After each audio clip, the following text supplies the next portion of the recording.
Mykhailo Misha Mudryk, one of the most highly anticipated young footballers, made a 65 to 70 million euros move to Chelsea. This was during our January transfer window in 2023. It is now January 2026, and Mudryk's last game he played was in November 2024. This was during our Conference League group phase. Recent online reports suggest that Mudryk was supposed to have his ban uplifted as of the day I'm currently writing this script, being January 17th, 2026.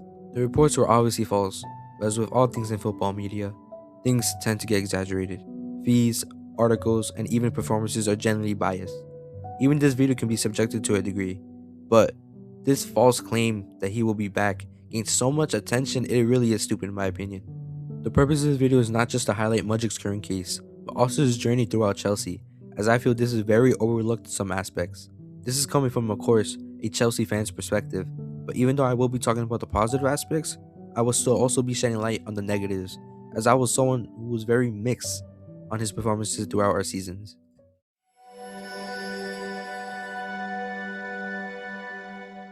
We of course need to start at the beginning.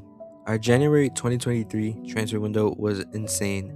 Enzo Fernandez was the biggest record move at the time. And if you were there during deadline day, then shit, you know how the fan base reacted, bro.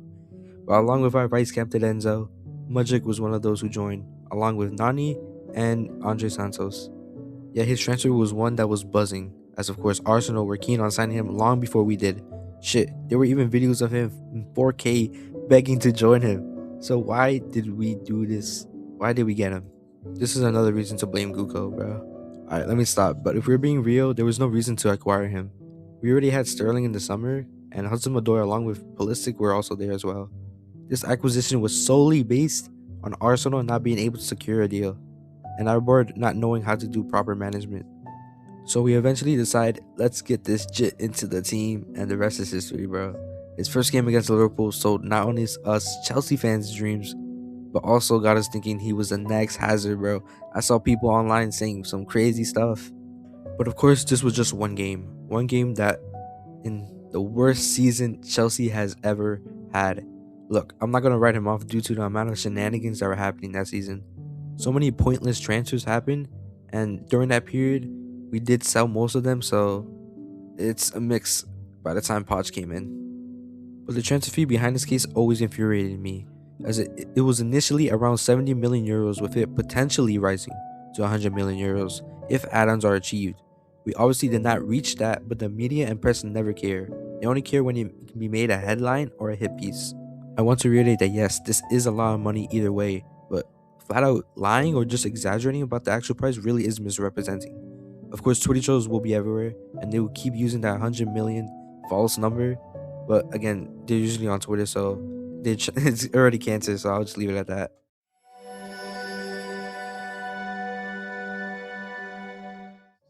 I really like how Maresca worded and described Mudryk and his performances under him during the beginning of the season, by just saying Misha is Misha. That one line really just encapsulates what Mudryk was as a player when it comes to his general football IQ. As I said before, every player in general was just horrible. I remember seeing stats that show Haaland having more goals in the league than all our attackers combined. But before I talk about him under Poch and also Maresca, I do want to talk about my feelings during that one horrible season, because I think it's important on what we were trying to do as a club and kind of what we wanted to do moving forward.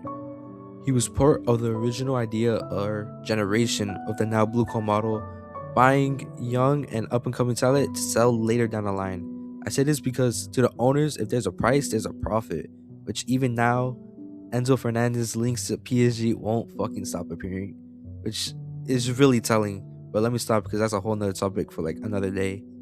During that period, Mudryk really did struggle to make his mark during both the league and the UCL, with him only getting his first assist due to a really poor header against Leicester City, and even the other assist to Galadog against Brighton. He of course didn't get any goals that season, but shout out to that one offside goal against Leicester City where he did juggle a celebration. If y'all remember, y'all remember. But other than that, he only had a few appearances due to the constant rotation from our overload squad at the time. But at the end, I remember feeling that he ultimately has talent and could be special, but that talent really is raw. There were times that I remember seeing him have opportunities, but lacking the ability to create or just flat out mistiming them. My high school self at the time really got mad to a point where I just felt he had to either be sold or loaned. Yet ultimately, the board decided to keep him, so onto the 23 and 24 season.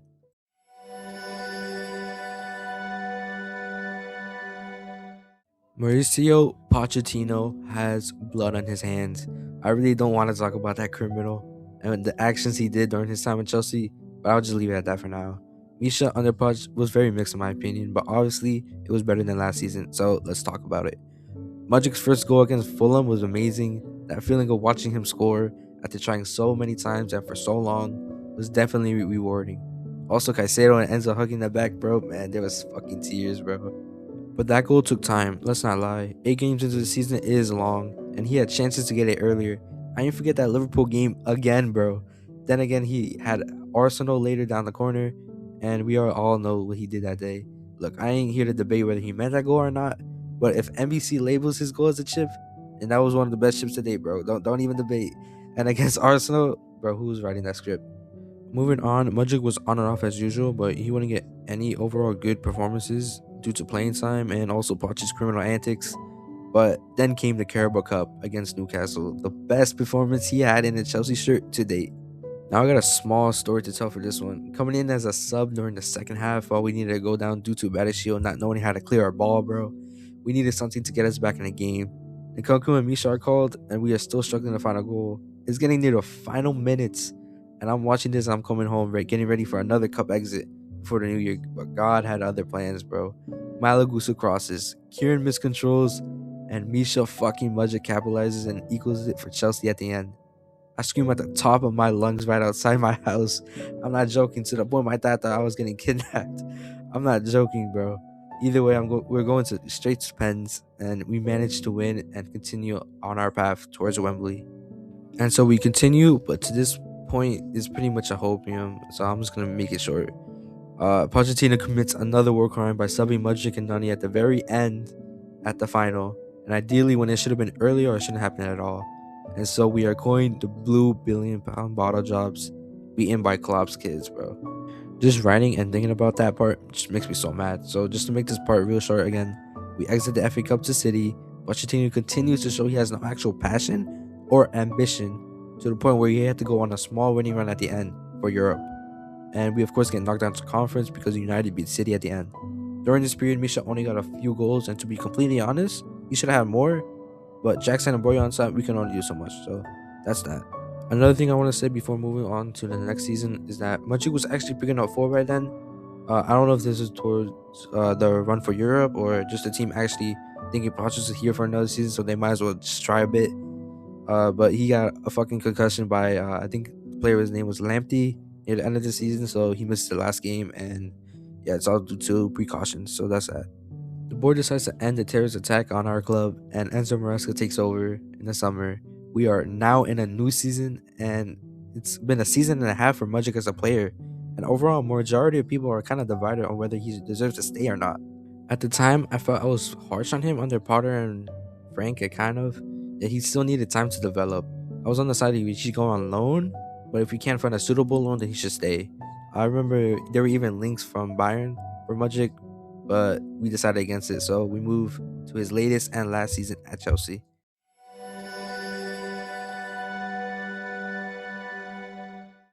I remember him starting the first couple games in the beginning before he got dropped to the Little League of Europe. During this time, Maresca was pretty critical, and rightfully so. He described it best on his decision making and consistency lacking, and hopefully taking one step at a time to just try and develop him.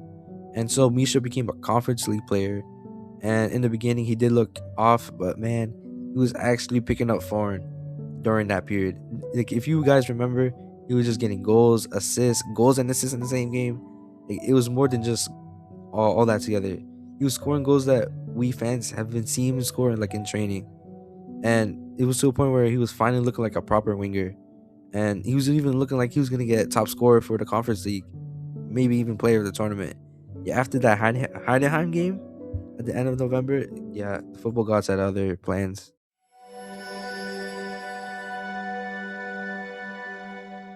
During that small period, an international break was in place, and that is where reports are stating Mudryk ended up taking the legal substance that we now know is meldonium. And the reason why that is banned is due to how it improves endurance, recovery, and oxygen intake.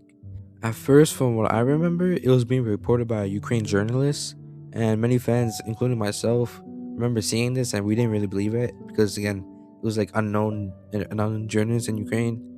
So it wasn't until the official Chelsea account, along with Misha and the FA, made an official statement that, yeah, this is like real. This is real, bro. FA charged him a ban that can last up to 4 years. Mudryk ended up hiring Pogba's lawyers and geared up to fight the charge. He ended up doing like a lie detector test to me, which is like a 50-50, because I don't really believe in that kind of stuff. But again, the case is still pending. Maresca and Tosin, if I remember correctly, ended up doing like a press right after the situation got made public. I think it was like a conference league press. And yeah, there was a little bit of hope right after because he was still listed as a player during after the group stage. But yeah, since there was no verdict or ban uplifted by the FA spokesperson, he only showed up to the final to only collect probably like his medal and support the team. So yeah, no real news happened until like probably the end of December 2025, where reports were just saying Mudryk's ban was going to be uplifted the month after, which would be January 17th, which was completely false, and there's no clear answer as to what will happen next. Finally, I can now talk about how I feel about this whole ordeal.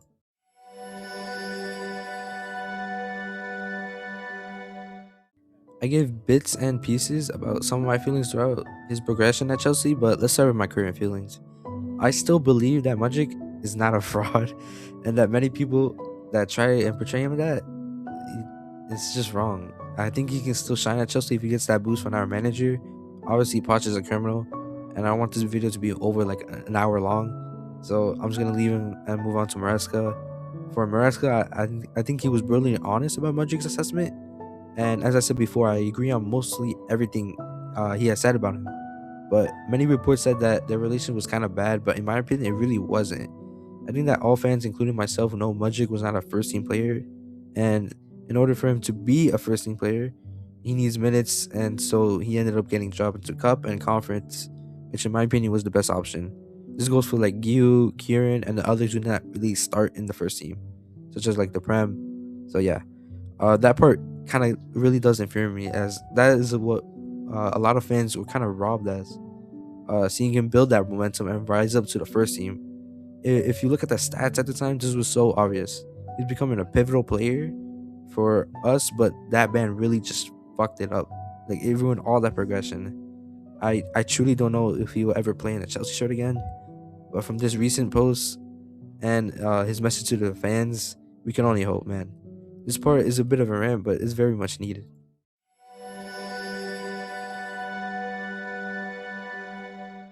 The constant misinformation from quote-unquote journalists or fans really is stupid in my opinion. It's just like literally being ignored by everyone. I'm putting some examples of what I'm talking about, but this is something that people generally are believing. Which to me is funny but baffling at the same time, bro. Like these reports on Mudryk switching sports was so obviously fake as well. And people, if they just do basic research, they will see that the original person or like the company behind it that originally like reported on the situation took it down, and the company who was responsible for putting that put a like an apology, which is actually kind of surprising, as you know many people who do write stuff about football players don't give a fucking shit. They don't give a shit, bro. So the next thing I want to talk about is Mudryk becoming an Uber driver. Like, bro, who the fuck is making this? No, he didn't become an Uber driver, but something I should say is he should be banned from driving in the UK. Like, he needs all that money and put it on a personal driver, because he's in the road in the UK, bro. He's a liability. Like, that's it for like the rant. I'm just gonna close it off right now.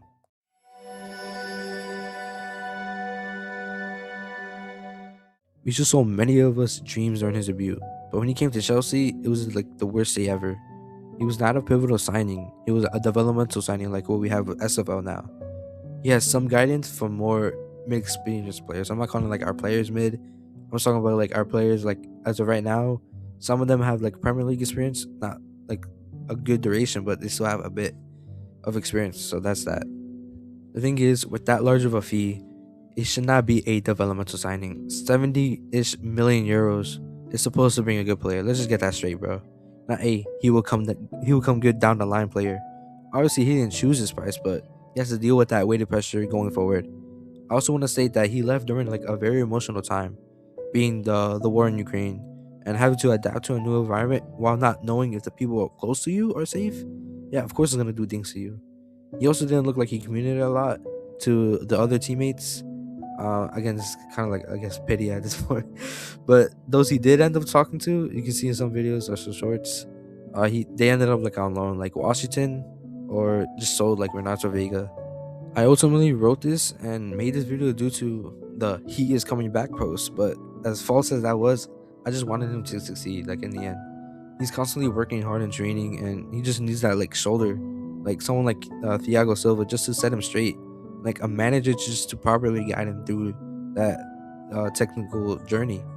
As of Wednesday, January 21st, he is still locked up with no verdict like YNW Melly, bro. All posts you continue to see are completely false unless an official post from an involved party says something. What I ultimately want, is just one last dance to see if he still shows the ability to be technical, crucial in decision making, and have a proper finishing unlike what we have today. Because come on, bro, we have fucking Neto, Garnacho, Gittins. Like, this is not crucial. I'm leaving Estevao out of it because, like I just said, he's developmental. And if I'm being real, he would be our best left winger than what we currently have. Like, this is what makes me so infuriated. If not, then just sell him already. I don't want like him on loan because you're just gambling if he would develop somewhere else when we would ultimately just waste even more time and resources. We're just like gambling to see, hey, will this pay off when you can just sell him as he is right now. I would also like to sell my fucking jersey as well because I bought a fucking like $200 jersey, the customizations and stuff like that. So yeah, if anyone wants it, if he goes, anyone can have it, bro. Just hit me up, bro. But other than that, that's it. Thank you all for watching. I really do enjoy writing this type of videos as I get to watch and look back on the moments from our previous seasons. I don't know if I will make videos like this, but a sub and a like would definitely let me know like what y'all would like to see moving forward. Again, leave a comment what you guys think on the situation, and yeah, till next time.